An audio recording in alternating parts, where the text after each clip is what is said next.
How's everybody doing today? Okay. All right, we're going to start us off by saying this is a review of my book, Joshua Stakeout Before Morning, episode 1. So, first part of the video is going to be spoiler free. The second part of the video is going to include spoilers. So, I'll just go run down the story. But Joshua Lark is a man of faith. It's a story about Joshua Lark. Is basically we're taking it from the childhood of Joshua Lark to the adulthood of Joshua Lark. So it goes from 12 to 24, double it up, 12 to 24. So in his earlier stages, he experiences a traumatic experience. Um, it's sort of not spoiled it any of it, but that traumatic experience is the catalyst that leads to him becoming uh, somewhat of a more cautious person. At the same time, he's more, let's just say, he's a preacher, but at the same time, he's also developing his identity. Joshua Lark is. So we're looking at Joshua Lark, the character of the story of Joshua Stakeout, as the main character of the series. In this first book, he's the central focus. In other books, we're getting more into other characters as well.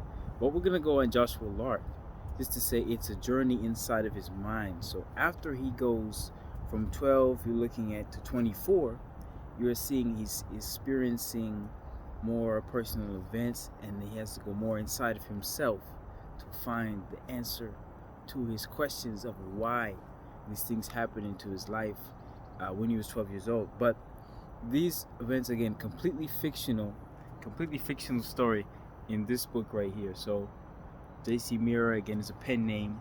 Before Morning, it's a bit of a spoiler here, but it is about the characters. You're gonna see archangels and Michael, Gabriel, Raphael, Uriel, and you're gonna see the one of the arch enemies, one of the adversaries in the story is the devil himself inside the story.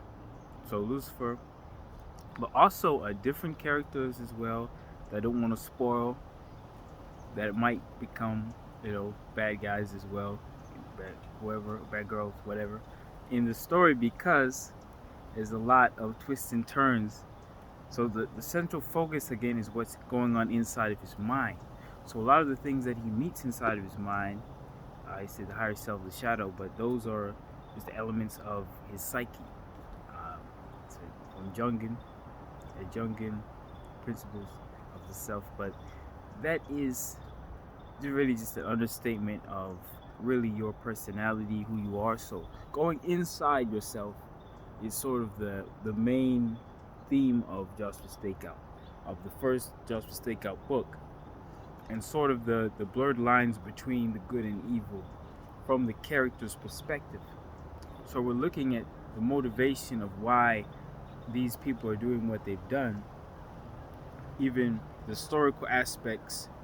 Um, Mainly in the beginning, we're looking at there's a lot of preaching going on. There's probably 2 sermons in the beginning chapters of the books. I think the first 3 chapters you find 2 sermons, the first 2 chapters, but they were powerful. One by Joshua Lark was the second one, but the first one was one by Joshua Lark's father, Don Lark. Again, in this story, Don Lark is one of the main, I wanted to say, protagonists in the beginning. He has a fight scene in the beginning of the story, and then it's sort of an inherited power goes on to Joshua Lark. So Don Lark is one of the figures of paternal power for Joshua Lark. His influence is based off of his example, his father, Don Lark. So in this story, we're seeing that the parallels between Joshua and his father, Don Lark, as well, but also the aspects of what they would do differently the contrast between those two, because now within the story we're going to find that Joshua Lark and Don Lark are the same person, just in maybe a future tense. It is just something like what will happen, what might happen, is the fact that it's the betrayal within the context of the story. The betrayal is where the roles are going to reverse, because you're looking at what his character development is about. Joshua Lark is growing, and the character development is simply to say where, as the story goes along, we're seeing what type of man Joshua Lark will become. He's like, will he become sort of, it's sort of, there's a lot of figures in his life, but it's just sort of saying he has a calling over his life, and it's just the calling is just saying, what will he become in the context of the story? Will he become like his foe or like his friends, or like his father, or like his enemies? So that's just a spoiler. We're introduced to many other characters as well, and you don't know what their intentions are. It's very mysterious, but inside of the story we're learning that there are a lot of hidden things within these characters. There's a lot of context. There's a lot of things that many of them we're looking at. Many of them might not have known what they've gotten themselves into, the world that they've gotten themselves into, until the end. That's the fight, the final battle. But the story, the context of the story is to say, you're going inside, you can see the world for what it truly is. It is a dangerous place, but also the fact that the world that you see today is something, after you go inside, you can say it is manageable. You still have to fight a lot of battles, but think about it like this: you can do all things through Christ who strengthens you. And that's the main context. This is the non-spoiler part of the review. I'm going to go maybe a couple more minutes. So the context of the story is the fact that that's the strength, that's where the strength comes from. And in some cases, you're going to find that it is very, very helpful to keep the faith. I mean, even when it's not looking like it's going right, just keep the faith, because that is the point. It's the fact that it may not always go as planned, but God has a bigger plan. It's the fact that God's plan will carry you through to the end. So that's just something to keep in mind. So now, my favorite, we'll go to the spoiler review. So I'm gonna wait till 10 seconds, see if anybody logs off or buys the book. I have a link below. Ebook, again, $2.99. Paperback, I believe, is $11. To go recheck. But going on to it, with the length of the book, it's around 265 pages or so, 266, maybe 267 by now. I've done a lot of edits, but again, these are, I believe there's benefit in paperback. There's also benefit in ebook. You get both. So again, it looks like this. It's a little Shrek color, but it's intended really to be golden. So the golden of the book is a representation of the gold of Joshua's golden cross that he carries around. Joshua Lark's golden cross, and then the dark streaks are representation of the darkness of the shadow itself. That's the one of the characters in the story. So that's something to keep in mind. It's very symbolic. So J.C. Mira, cut the name short. Would Joshua Chigamira even fit on the book? Probably not. But it's a great name, Joshua Chigamira and J.C. Mira. You see J.C. Mira? Yeah, got some newer copies with the photo on the back. It's probably my current profile photo. And you're reading here, J.C. Mira was born in Atlanta, Georgia. He was inspired to make this book series from his love of the Bible. When he was a child, he had a huge imagination, which helped him to create the interesting world of Joshua's Takeout, a world, in his words, much like our own. So that's the main thesis of why I wrote the book. It's very inspired on a lot of scripture is in here. Again, I recommend y'all read the Bible. But again, it's gonna make a lot of sense. You should go back to it. But again, this is like the earlier stages, published January 2020. So again, we researched a lot. There's a lot more stuff I'd like to add. That's why it's gonna be added in some sequels. So keep reading. It's gonna get pretty good. So also have 2 more books out called Dust Will Stakeout First Mission, which is the next episode, episode 2. This is called episode 1, Before Morning. So I want to say this is the prequel to Joshua Stakeout. Joshua Stakeout episode 2, First Mission, where the superhero team is really formed. So it's more of a superhero type Avengers book. And then episode 3, Simulation. That's another. It's probably one of the longer ones I made, over 300 some pages or so, maybe 330. So, but yeah, that simulation one, I think that was my magnum opus. That was what I really had fun writing. I was like, ooh, this is gonna be good. So again, these plans are just gonna make it to a movie, so it's gonna be the plan. But again, this first book, I think you can get it with Barnes and Noble as well, but also on Amazon as well is selling. So I think it's the cheapest on Amazon, if I'm not mistaken. But also it's selling in Barnes and Noble. Basically everything it probably is bought through Amazon, because I know I'm with Amazon Kindle Direct Publishing, so I've self-published the books through Amazon, and that's why it's uploading like it has. So if you see anything like for $28, don't buy it. Like go to Amazon and get it. I'm not trying to advertise Amazon, or you can go to Barnes and Noble. I don't work for either of those people, but it's just I work through that Amazon Kindle Direct Publishing. Again, if you have any questions, just message me.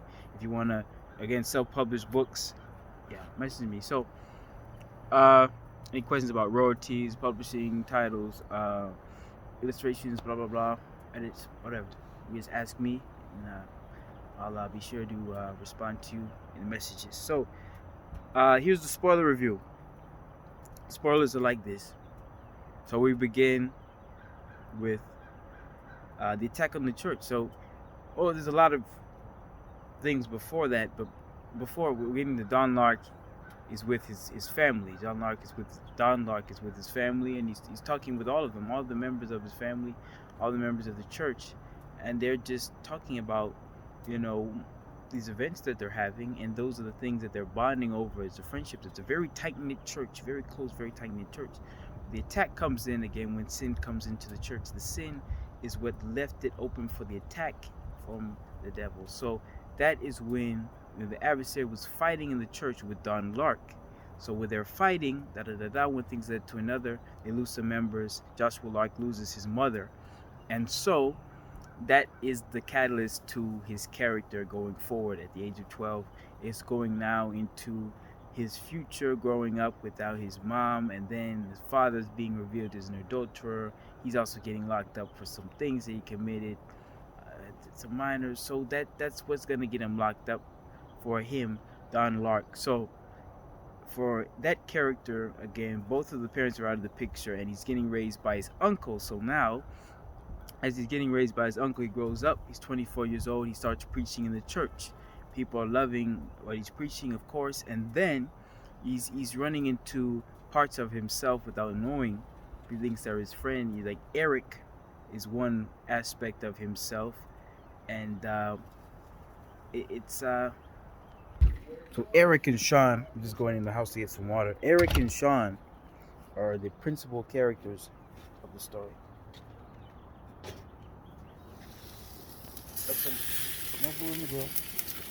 So Eric and Sean, again, 2 aspects of Joshua Lark. Looking at Sean as more of the scientific, more left brain person, and you're looking at Eric as more of the right brain person, more artistic person. So those are principles of the mind talking about right, left brain. So that's another thing that gets revealed in the story. And then a few other things happen. He falls more deeper into his consciousness, and eventually Joshua Lark is I want to say he's moved around like a pinball machine, basically. He's getting helped by his higher self. his better mind. So that level he's getting to now, he's guiding him through these trials. He's going to fields and forests of emotion and feeling, and as he's falling into these realms, he's getting guided by the higher aspect of himself. So that is another thing that happens within the story. uh, this is only like the first three chapters, so at the end you're looking more at the fight between uh, really, and it's really, well, three fights that go on in the end. The first real fight, the first real aspect of the story is the fact that it's Joshua against himself. It's Joshua against his darkness and against his light. The best aspect of himself versus the worst aspect of himself versus just himself in the world. And these three aspects are just fighting each other throughout the story. So that's one thing he has to keep at bay. The second fight is the fight between Lucifer and his fallen angels and Michael and the angels. So those are the other battle that's going on between Lucifer and Michael, and also a few other archangels as well. So that is going to consist of what, 2/3 of the fight. Now the last third of the fight is again a character that gets introduced probably at the middle point of the story, after Joshua has dived into himself. At the middle part of the story, we're getting introduced by a character named Edward Gage. Ed. People call him Ed. His character is the biggest probably reveal of the story. He's the main bad villain of the story, even more than Satan in the story, because the thing about the No Wise character, Ed, he is the arch nemesis of Joshua Lark. He's the exterior adversary in his world. So he is a lot like Joshua Lark. He's a lot similar, I want to say, but not very similar. It's just the fact that how they grew up is it diverged, you know. So the darkness, I say, exterior of what Joshua Lark is Ed. Ed is a sort of a cult leader. He's a cult leader of some people who are practicing a lot of other religions, of course. But the fact that with Joshua Lark, he's the preacher in the church, versus that, the aspects of what might happen if things are a little out of control. It's the aspect of the order versus the chaos. It's the fact that it's the nurture versus the nature. It's the things that you're feeding yourself versus the things that you have been fed. That's the order of Joshua versus Ed, soon to be a character called No Wise, because in the end, to spoil it, he does lose both of his eyes, because Joshua Lark takes both of his eyes, because earlier on we know that Joshua has a code that he's not going to kill anybody. That's his character's code. It's a commandment: do not kill, do not steal, do not destroy, but do not kill is a one big code for Joshua Lark. But he's faced with this challenge: do I kill Ed Gage? The character again is provoking him, because the fact that if he ends up killing Ed, what happens is there's certain unlocking powers, things like that, where that's when the devil wins. He ends up killing his worst enemy. It ends up, all hell breaks loose if Joshua Lark is to kill him. So that's the idea. It's the setup. It's provoking. So that's the poking the bear, if you will. So that's another thing that's introduced. But the solution to that was for him to get back at him. It was the fate worse than death, to take both of his eyes, is to blind him. It was the ultimate. It was what happened to what? It's what happened to Samson. Samson, again, he lost his eyes, got his eyes gouged out. So those are the things that happened biblically, but again, you don't see that happen much now today. Doesn't make any sense. So in the story for Joshua Lark, it was a overcoming moment for him, overcoming his internal darkness, his desire to get revenge on his arch nemesis, because throughout the story, his love interest is also again revealed to be the daughter of his arch nemesis. So the daughter is the love interest of Joshua Lark. So Cynthia is the love interest, and when he meets Cynthia, his life is changed for the better. Again, they formed a bond relationship, but we're finding out that it was really a trap. But in that relationship, there was a lot of growth in that relationship, which means Joshua and Cynthia Eventually, they had fallen in love within the story. However, the fact that she was still trying to carry out a mission from the father, Ed. Now, Ed had sent Cynthia again to sort of trick Joshua into thinking, that they were in love or whatever. The fact that just to get him distracted, because now the power that Ed can control is the mind, the power of the mind. He was a lot of things, telepath, a lot of things like that, energies, things like that. But the fact that Joshua Lark could defeat No Eyes with his hands tied behind his back, Joshua could defeat him easy, because if he had gotten as low as his enemy, he would have never been able to defeat him. But he'd always stayed meant to be high, meant to be sharp, and that's why he was always able to defeat the enemy. So now, for Joshua Lark, it was about fighting these challenges now, because now Joshua Lark, his greatest foe was himself. Throughout the story, it's the fact that he was always able to beat the villains. He was always able to beat the bad guys because he had challenged himself so hard that anything else that outside world threw at him, he could just go through it. Now, at the final battle, we're looking at, he's fighting the demons, he's fighting all those people, because after Lucifer had taken over, he binded the strong man, if you will. That's how they take over with 7 spirits. So those are the evil spirits, all of the princes of hell. When they had taken over, idea was it only had to take one stretch. It only took Jesus, because at the end of the day, when you're eaten by the Leviathan, at the end, the Lord comes to save you, because that's when the world gets too big. So as he's swallowed in the belly of this creature, this monster, unstoppable force, creature with armor, scales, things like that, he's able to cut through it with the sword of the Spirit.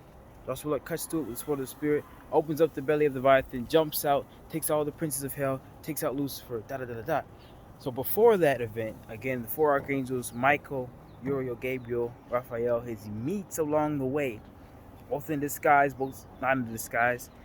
Those are the characters that have helped guide him along the way. But in the end, again, it's Jesus who's helped deliver him from the hands of the enemies. Because now you're looking at the strength and the power that he received from both of his other aspects. They weren't able to get it done. So those are the things that we're looking at. It only took one small incident, only Jesus coming in at the end, saving his life. That is what made Joshua Lark victorious. So the second fight now we're looking at, in the end, I like to say it's like a 2-parter, is the fact that he still has to resolve conflicts with Ed. So before it all ends, Ed, he's in a battle with Joshua Lark. So before that, Joshua saves all his friends. He saves Cynthia, Rebecca, all these other people. He saves their lives, not just like physically takes them out of the cult, but also the fact that he also delivers them to Jesus. Jesus is the one who saved them. So now at the next level, after they're saved, Ed comes and he says, where are my people? He's saying, let my people go scenario, but he's saying, I'm taking them back. He's like the Pharaoh. He's the Pharaoh mentality, trying to take the people back. So now Joshua Lark comes in. They're having a conversation. They're having a fight in the street. One thing's into another, and Ed ends up taking out his own daughters. With Avalanche throws a building on him, but really they're able to survive because he knows they secretly have powers. Cynthia can control the water. Rebecca can control the fire. He's his other daughter, Rebecca, who Joshua Lark has also befriended. So with Ed, you're looking at him as, again, he's still fuming mad. He's at the superpowers. He can lift things with his mind, things like that. Throw energetic balls or whatever. Those are the things that he's able to throw at Joshua Lark. But Joshua Lark has the golden cross that he carries with him, that he inherited from his father, Don Lark, who is his adopted parent. We find out somewhere in probably after the first act of the story. So, or maybe at the beginning of the second act. But we're finding that, again, Joshua Lark was adopted and he still ends up wielding the golden cross that his father had. He also has the armor of God at his disposal. So the golden cross, the armor of God, are the things in the final fight that most of the people in the spiritual warfare had fought with against the demons. So now you're looking now at this last fight is the fact that Ed is losing the fight, and he resorts to all kinds of tricks, but at the end, it's Joshua Lark who wins. He takes his eyes. However, Ed is able to escape without his eyes, of course, when his daughters, Rebecca and Cynthia, turn on Joshua Lark and end up escaping on their elemental dragons. Rebecca with her fire dragon, Cynthia with her water dragon. So those are the things that are leading to the sequels that we'll talk about. Episode 2, episode 3, probably tomorrow. More in episode 2. So that's about it for today. All right, everybody. So I'll check out the links. I'll send those links for y'all. All right. But again, the cross, the armor of God, those were important weapons in the fight. And even the blood, which is something for a sequel again we'll talk about later. But all right, everybody.